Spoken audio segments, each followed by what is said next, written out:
नमस्कार, मनोज मगनावत बोल रहे हैं हाथरस वाले।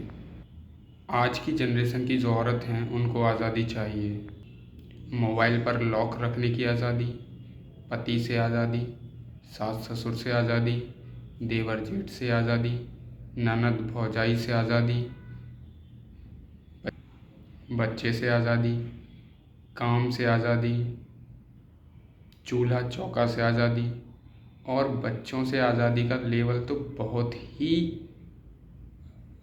निम्न स्तर पर पहुंच चुका है। वो इस स्तर पर पहुंच चुका है जहां उनका फिगर न खराब हो जाए, इसलिए वह बच्चे भी नॉर्मल डिलीवरी की अपेक्षा ऑपरेशन से कराना चाहती हैं।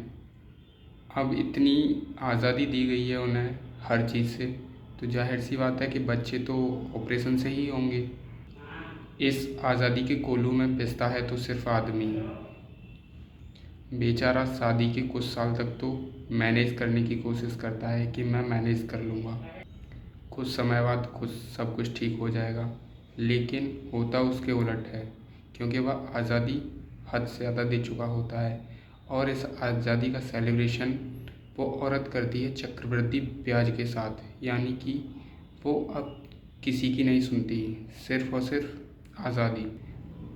फिर लड़का अपने धैर्य की परीक्षा देते देते जब थक चुका होता है, तब देता है उस औरत को असली आज़ादी। जब लड़का उस औरत को वास्तविक आज़ादी देने लगता है तो उस औरत की आज़ादी कंपाउंडिंग की तरह बढ़ने लगती है, मतलब कि नो कंट्रोल।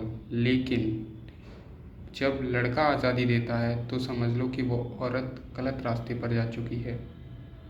तब वो फिर उसे समझाने की कोशिश नहीं करता। ठीक है, जो कर रही है जैसे कर रही है ठीक है। मेरी बात को आप समझ रही होंगी। यदि आपकी पति आपको आज़ादी देने लगें तो समझ लो कि आप गलत रास्ते पर जा चुकी हो। तो इसलिए मेरा निवेदन है कि आप